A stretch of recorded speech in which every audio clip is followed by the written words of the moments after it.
কাঁপা কাঁপা হাতে মেঘ আদ্রিয়ানের গালে হাত ছোঁয়ায়।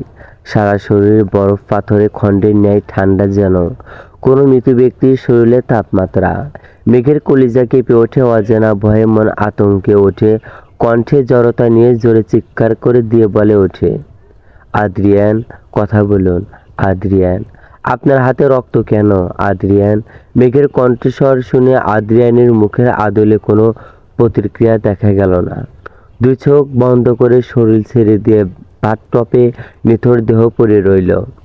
মেঘের সারা শরীর অজানা ভয়ে কেঁপে ওঠে। আদ্রিয়ান, কথা বলছে না কেন? মেঘ একটু এগিয়ে গিয়ে বাথটবে থাকা আদ্রিয়ানের কাছে গিয়ে তার গালে হাত দিয়ে শব্দ করে পুনরায় ডাক দেয়, আদ্রিয়ান, কথা বলুন। আদ্রিয়ান, প্লিজ সাড়া দেন। এই দেখুন, আপনার মেঘ এসেছে, দয়া করে কথা বলুন। আদ্রিয়ান, আমার ভয় করছে। মেঘের এই কথারও কোনো উত্তর দিল না আদ্রিয়ান। মেঘ বলে, আদ্রিয়ান, আপনি আমার ওপর রাগ করছেন, তাই না? এই জন্যই কথা বলছেন না? বিশ্বাস করুন, আমি ফারহানকে ভালোবাসি না। আমি শুধু আপনাকে ভালোবাসি। এই মেঘ তার জীবনের শুরু থেকে শেষ অবধি শুধুমাত্র আদ্রিয়ানকে ভালোবেসে এসেছে। প্লিজ আদ্রিয়ান, চোখ খুলুন। আমায় ছেড়ে কোথাও যাবেন না আপনি। ছোটবেলায় মা বাবা সবাইকে হারিয়েছি, এখন আর আপনাকে হারাতে পারবো না। আপনি ছাড়া আমি নিঃস্ব হয়ে যাব। আদ্রিয়ান, কথা বলুন, দয়া করে উঠুন। আপনার মেঘের ভয় করছে। আদ্রিয়ান। মেঘ কান্নার মিশ্রিত কণ্ঠে একদমে সব কথা বলে শেষ করে। তার চোখ বেয়ে অসহ্য পানি গড়িয়ে পড়ছে। মেঘ চায় আদ্রিয়ান যেন শাস্তি বা কষ্ট পায়, কিন্তু আদ্রিয়ানের মৃত্যু সে চায় না। যত রাগ, অভিমান, ঘৃণা থাকুক না কেন আদ্রিয়ানের উপর, তবুও ভালোবেসে সে আদ্রিয়ানকে। ছোটবেলা থেকে সব প্রিয় মানুষদের হারিয়ে এখন মেঘ ক্লান্ত। তার দ্বারা আর কাউকে হারিয়ে ফেলা সম্ভব নয়, আর আদ্রিয়ানকে তো একদম নয়। মেঘ বলে, আদ্রিয়ান, কথা বলুন। আমি আপনাকে ভালোবাসি আদ্রিয়ান, প্লিজ আমায় একা রেখে যাবেন না। আমি আপনাকে হারাতে পারবো না আদ্রিয়ান। আপনার মেঘে মরে যাবে আপনাকে ছাড়া। আদ্রিয়ান একবার সাড়া দেয়। কান্নারত মেঘের চোখ বেয়ে গড়িয়ে পড়া পানির কয়েক ফোঁটা বেখেয়ালিভাবে আদ্রিয়ানের চোখের পাপড়ির ওপর, হাতের কনুই বেয়ে এখন শুয়ে শুয়ে রক্তবাত টপে পড়ছে। আদ্রিয়ান নিভু নিভু চোখে তাকায় মেঘের দিকে, তবে তার নিথর দেহ শক্তির পরিমাণ খুবই কম। হাত থেকে অতিরিক্ত রক্ত পড়ায় শরীর নিস্তেজ হয়ে গেছে। একটু আগে যখন মেঘ আর ফারহান গাড়ি থেকে বাড়ির দরজায় নামলো, তখন আদ্রিয়ান ফ্লোরে বসেছিল। প্রায় অর্ধ শতাধিক সিগারেট সে মেঝেতে বসে খেয়েছে। আজ অবধি এত সিগারেট সে কখনো খায়নি, কিন্তু আজ মনের সব দুঃখ কষ্ট এই সিগারেটের নিকট ধোঁয়ার মাধ্যমে উড়িয়ে দিতে ইচ্ছা হলো। ফ্লোরে বসে থাকায় সময় আদ্রিয়ান শুনতে পায় বাইরে গাড়ির আওয়াজ। আদ্রিয়ানের মেঘের কথা মনে। নবীনবরণ অনুষ্ঠানের পর সে রাগ করে একা গাড়ি করে চলে এসেছে, কিন্তু মেঘ সবসময় তার গাড়ি করে একসাথে বাসায় ফেরে। আজ একা একা কি করে আসলো? রাতে একা আসতে মেঘের কোনো অসুবিধা হয়নি তো? মেঘের করা সকল অবজ্ঞতা, অবহেলা আর ঘৃণা ভুলে গিয়ে ফ্লোরে থেকে উঠে বসে এরপর দ্রুত এগিয়ে যায় বেলকনির দিকে। মেঘ তখন ফারহানের গাড়ি থেকে মাত্র নেমে বাড়ির গেটে দাঁড়ায়। প্রথম দেখায় গাড়িটা যে ফারহানের তার আদ্রিয়ান বুঝতে পারেনি, কিন্তু মেঘ যখন গেটে দাঁড়ায় তখন ফারহান তার পাশে জানালার কাচ নামায়। বেলকনি থেকে স্পষ্ট সাদা স্বচ্ছ কাচের জানালায় ঘাড় ঘুরিয়ে বসে থাকা ফারহানের হাসিমাখা মুখশ্রী ভেসে ওঠে। আদ্রিয়ান বুঝতে পারে মেঘ ফারহানের গাড়ি করে বাসায় ফিরেছে। হঠাৎ আদ্রিয়ানের বুকে তীব্র যন্ত্রণা অনুভব হলো। অসভ্যতা, নিজের উপর ভীষণ রাগও হয়। সে কেন মেঘের জন্য টেনশন করেছিল এতক্ষণ? মেঘ তার হবু স্বামীর গাড়ি করে বাসায় ফিরে এসেছে। মেঘ এখন ফারহানকে ভালোবাসে। মেঘ তার গাড়ি করে বাসায় ফিরবে, এইটাই কি স্বাভাবিক নয়? আদ্রিয়ান কেন এতক্ষণ মেঘের চিন্তায় পাগল হয়ে যাচ্ছিল? কে হয় আদ্রিয়ান মেঘের? কি অধিকার রয়েছে তার মেঘের ওপর? আদ্রিয়ান তার নিজ দোষ সব হারিয়েছে। তার বাবা মা, ভালোবাসা, পরিবারের সাথে কাটান একান্ত মুহূর্ত সব। দীর্ঘ 9 বছর আদ্রিয়ান মেঘকে অবহেলা করেছে, তার স্ত্রী থেকে দূরে থেকেছে। এই শাস্তি স্বরূপ তার এই কষ্ট প্রাপ্য। আজ মেঘ ফারহানকে ভালোবাসে, তার সাথে সুখে থাকতে চায়। তবে আদ্রিয়ান কেন বাধা দিবে?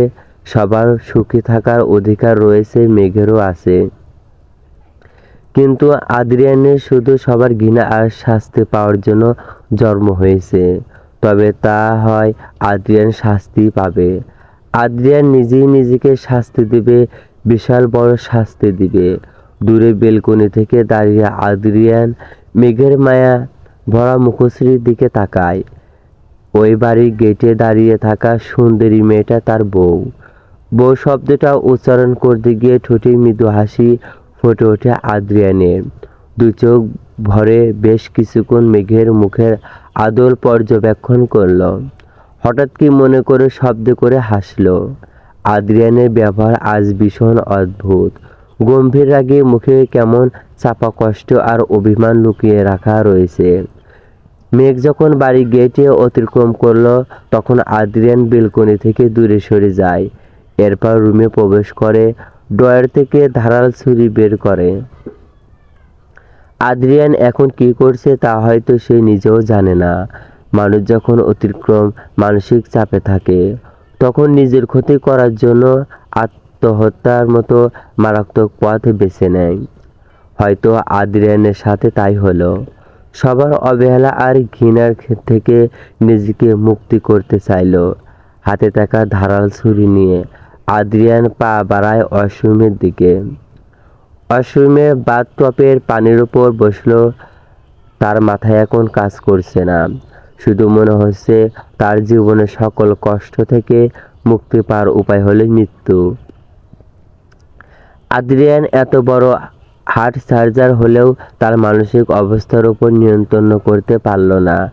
আদ্রিয়ান কাঁপা কাঁপা হাতে ধারালো ছুরি দিয়ে হাতের কবজির ওপর শিরায় এক টান দিন।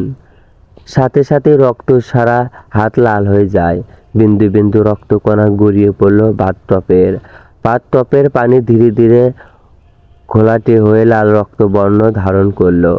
আদ্রিয়ান তার সমস্ত শরীর পানির নিচে ডুবিয়ে নেয়। তার বাঁচার আর কোনো আগ্রহ নাই, তার একটু শান্তি চাই। সবার অবহেলা আর অভিযোগ থেকে তার মুক্তি চাই। বর্তমান ধীরে ধীরে পিট পিট করে চোখ খুলে তাকায় আদ্রিয়ান। তার দুই চোখ দিয়ে মেঘের কান্নারত মুখশ্রীর উপর নজর বোলায়। মেঘের বলা প্রতিটা কথা আদ্রিয়ান শুনেছে।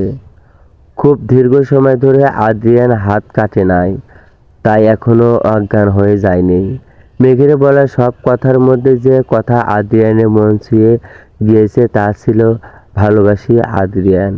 এই যে শুধু মাত্র আপনাকে ভালোবেসে মেঘ অনবরত কান্না করে যাচ্ছে। প্রথমবার মেঘের কান্না দেখে আদ্রিয়ানে হাসি পায়, কারণ মেঘ তাকে হারিয়ে ফেলার ভয়ে কান্না করছে। আদ্রিয়ান তার রক্তমাখা কাঁপা কাঁপা হাতে মেঘের গাল স্পর্শ করে।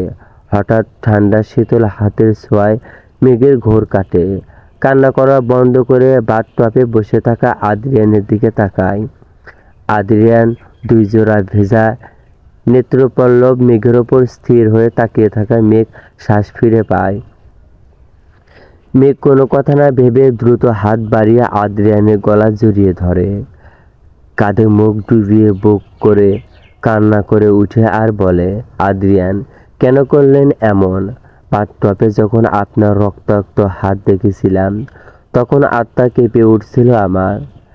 আর যখন চোখ বন্ধ করেছিলাম, তখন আমার কি অবস্থা হয়েছিল?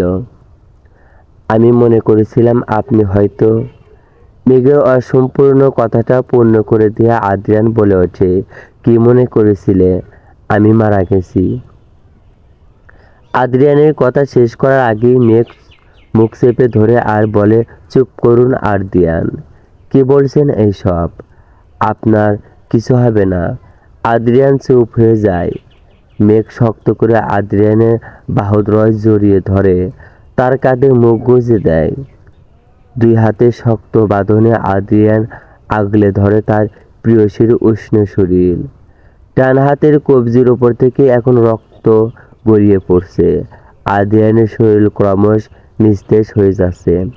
তার কাঁধে মুখ গুজে থাকা মেঘের হঠাৎ মনে পড়ে আদ্রিয়ানের হাতের কথা। দ্রুত আদ্রিয়ানের বাহুদ্বয় ছেড়ে তার হাত দিয়ে আদ্রিয়ানের হাত ধরে। মেঘ বলে উঠে, আদ্রিয়ান, আপনার হাত থেকে এখন রক্ত পড়ছে, চলুন রুমে যাই। হাতে ব্যান্ডেজ করতে হবে। মেঘ চিন্তিত কণ্ঠে স্বর শুনে আদ্রিয়ান হাসে আর বলে, না মেঘ, এখনো রুমে যেতে চায় না। তুমি আর একটু সময় ধরে আমায় জড়িয়ে ধরে রাখ। আগে হাতের ব্যান্ডেজ করি, এরপর সারা রাত আপনাকে জড়িয়ে ধরে থাকবো। মেঘের কথা শুনে আদ্রিয়ান খুশি হয়ে যায়। বাচ্চাদের মতো আবদার করে বলে ওঠে, সত্যি বলছো মেঘ? তুমি আমায় সারা রাত জড়িয়ে ধরে রাখবে?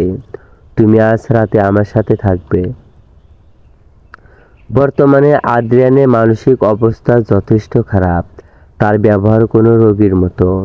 এখন যদি আদ্রিয়ানের সাথে মেঘ কড়া কণ্ঠে কথা বলে বা ধমক দেয়, তবে হয়তো আদ্রিয়ান জেদি হয়ে উঠবে। তাছাড়া আদ্রিয়ানের হাত থেকে অসহ্য রক্ত গড়িয়ে পড়ছে। যদি খুব দ্রুত ব্যান্ডেজ করে ওষুধ না লাগায় হয়, তবে হয়তো খুব বেশি ক্ষতি হয়ে যাবে। আদ্রিয়ানের মানসিক অবস্থা বুঝে মেঘ বলে, হোম অবশ্যই থাকবো। আদ্রিয়ান তার হাত মেঘের দিকে বাড়িয়ে দিয়ে বলে ওঠে, প্রমিস করো আমায়, তুমি আমায় ছেড়ে কোথাও যাবে না Maliha. Home promise. Wait, Adrian কি বলে ডাকলো আমায় মালিহা? মানে আদ্রিয়ান মেঘের আসল পরিচয় যে মেঘই মালিহা। মেঘ অবাক হয়ে যায়। এই জন্য কি আদ্রিয়ানের এই কয়েকদিন মেঘকে কেয়ার করত, কিন্তু মেঘ কখন তার আসল পরিচয় আদ্রিয়ানকে বলেনি। তবে কি করে আসল সত্যি জানলো আদ্রিয়ান? মেঘ আদ্রিয়ানের দিকে তাকিয়ে বলে, আদ্রিয়ান, আপনি মালিহা বলে ডাকলেন কেন আমায়? আমার নাম মেঘ। হুম, তোমার নাম মেঘ? সম্পূর্ণ নাম মালিহা জান্নাত মেঘ, আমার বউ। আদ্রিয়ানের মুখের বউ শব্দটা শুনে মেঘ অবাক হয়ে যায়। মানে মেঘের সন্দেহ ঠিক ছিল। আদ্রিয়ান সত্যি জানে যে মালিহা মানে মেঘই তার বউ। কিন্তু কে বলল আদ্রিয়ানকে এই কথা? মেঘ প্রশ্ন করে, আদ্রিয়ান, আপনি কি করে জানলেন যে আমি মালিহা? আপনার বউ কে বলেছে এই কথা আপনাকে? আমার ছোট্ট বোন সৃষ্টি বলেছে তুমি মালিহা, আমার মিষ্টি বউ। আদ্রিয়ান মেঘের আসল পরিচয় জানে। এই সন্দেহ মেঘের অনেক আগেই হয়েছিল, কিন্তু আজ তা সত্যি হলো। কিন্তু সৃষ্টি কি করে জানলো? আমেরিকায় আসার পর মেঘের আদ্রিয়ানের সাথে দেখা হয়েছে। সৃষ্টি কি মেঘকে দেখেছে? মেঘ যখন নিজের ভাবনায় মগ্ন ছিল, তখন আদ্রিয়ান মেঘের গাল ছুঁয়ে বলে, বউ, হাতে খুব ব্যথা করছে বউ। ছোট এই শব্দটা যেন মেঘের মনে প্রশান্তির কারণ ছিল। মেঘ আদ্রিয়ানের ওপর রাগ করে বরং মৃদু হেসে বলে, রুমে চলুন, হাতে ওষুধ লাগিয়ে দেই, ব্যথা সেরে যাবে। গালে রাখা হাত সরিয়ে আদ্রিয়ান একটু এগিয়ে গিয়ে মেঘের গালে এবার ঠোঁট ছুঁয়ে দিয়ে বলে, তুমি খুব ভালো বউ, খুব খুব মিষ্টি। বাচ্চাদের মতো কণ্ঠ করে বলা প্রতিটা কথা যেন মেঘের মন ছুঁয়ে যায়।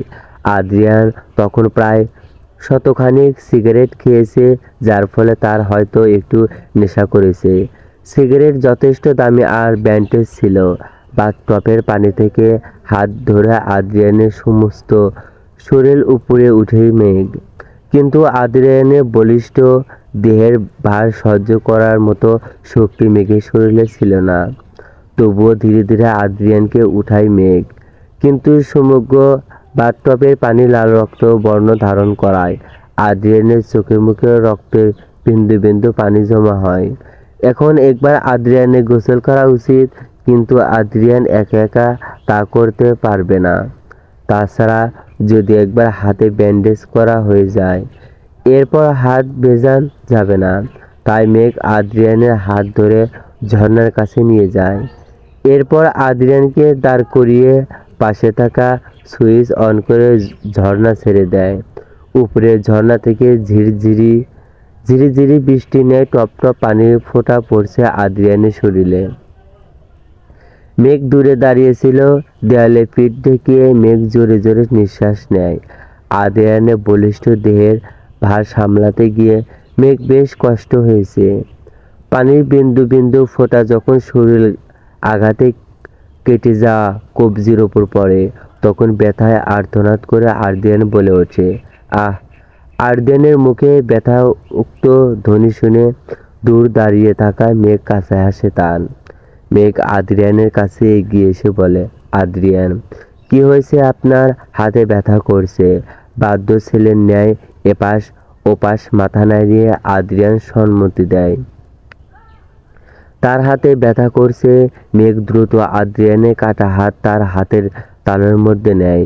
এরপর তার পরিহিত সিল্কের শাড়ির কোনা টান দিয়ে ছেড়ে আদ্রিয়ানের হাতের কবজির কাটা স্থানে পরিয়ে দেয় আর বলে, একটু কষ্ট করে পানির নিচে থাকো, এরপর আমরা রুমে চলে যাব। মেঘ এই কথা বলে পুনরায় আদ্রিয়ানের কাছ থেকে দূরে সরে আসার চেষ্টা করে, কিন্তু তার আগে আদ্রিয়ান পিছন থেকে মেঘের শাড়ির আঁচল টেনে ধরে এক টানে নিজের বুকের সাথে মিশিয়ে নেয়। হঠাৎ করে আদ্রিয়ান এমন করায় মেঘ থমকে যায়। আদ্রিয়ান ধীরে ধীরে তার ভেজা হাত দিয়ে মেঘের হাত স্পর্শ করে।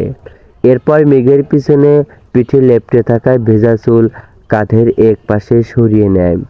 আদ্রিয়ানের হাতের উষ্ণ স্পর্শে মেঘ কেঁপে ওঠে, তার কণ্ঠের দ্রয় যেন রুদ্র হয়ে যায়। আদ্রিয়ান মেঘের পিঠে স্পর্শ করার সাথে সাথে মেঘ চোখ বন্ধ করে নেয়। মেঘের সাড়া পেয়ে আদ্রিয়ানের সাহস একটু বাড়ে। সে তার ভেজা ঠোঁট ছুঁয়ে দেয় মেঘের উন্মুক্ত পিঠে।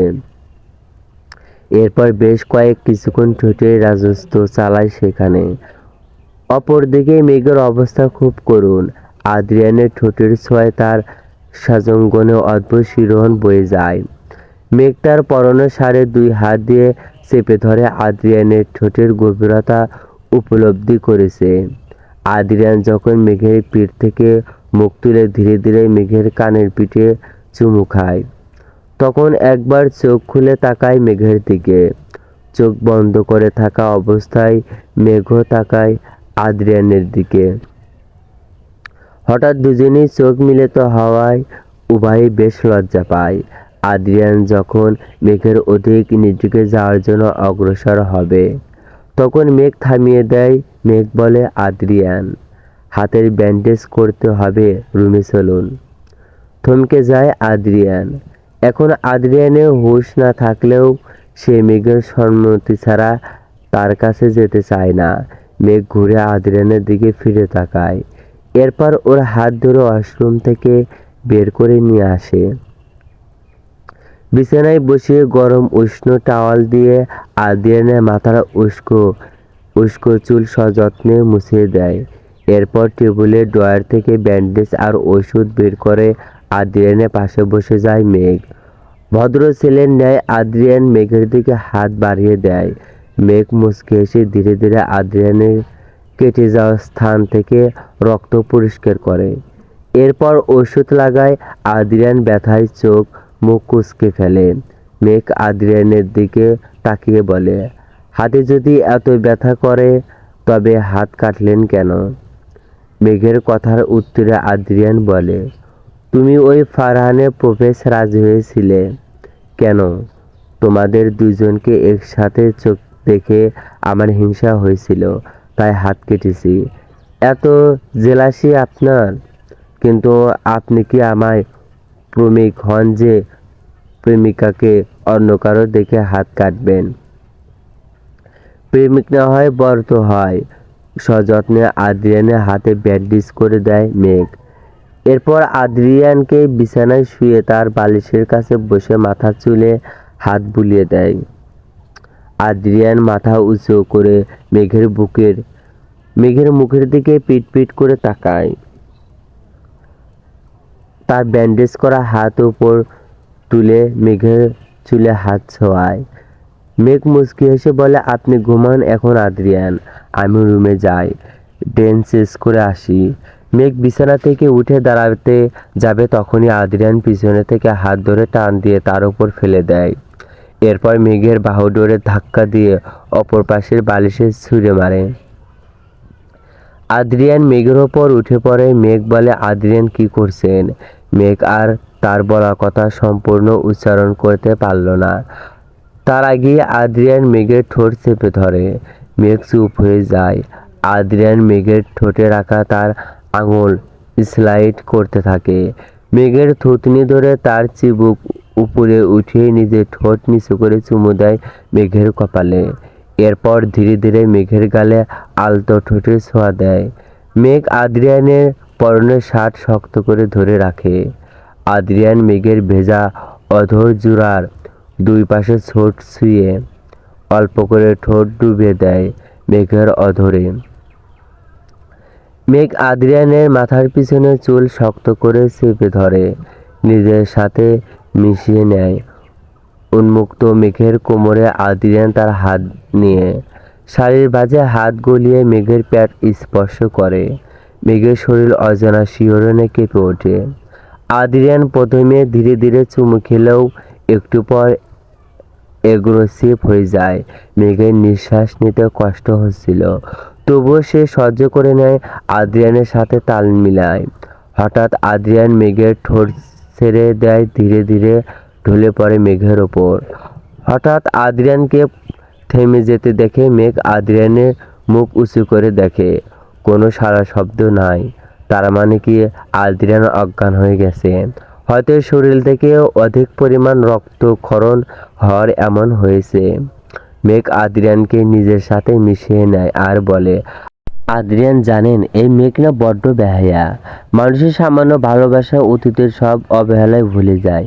কি করব বলেন, ছোটবেলা থেকে কখন কেউ ভালোবাসেনি আমায়, তাই হয়তো লোভ হয় একটু ভালোবাসা পাওয়ার। আপনি দীর্ঘ 9 বছর ধরে আমায় কত অবহেলা করেছেন, তবুও আজ দেখুন আমি আপনার ভালোবাসায় ডুবে যেতে চাই। খুব ইচ্ছা করে আপনাকে শাস্তি দিতে, কিন্তু পারি না। যতবার আপনাকে কষ্ট দেওয়ার চেষ্টা করি ততবার নিজে কষ্ট পাই। কেন হয় এমন বলুন তো?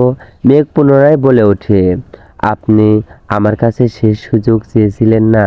জান দিলাম একটা শেষ সুযোগ আপনাকে। শেষবারের মতো স্বামী হওয়ার সুযোগ দিলাম। যদি এবার আপনি ব্যর্থ হন আমায় আর অবহেলা করুন, তবে মৃত্যু আপনার না হলেও মেঘের হবে। এই এক জীবনে এত অবহেলা বা কষ্ট আর সহ্য করার মতো শক্তি আমার নাই। বড্ড ক্লান্ত আমি, একটু শান্তি চাই, ভালোবাসা চাই, দিবেন আমায়? এই বেহায়া মেয়েকে এক বিন্দু ভালোবাসা দিবেন। আমিও সুখী হতে চাই, কিন্তু সুখ কি সত্যি আমার মতো দুঃখী মানুষের ভাগ্য লেখা আছে?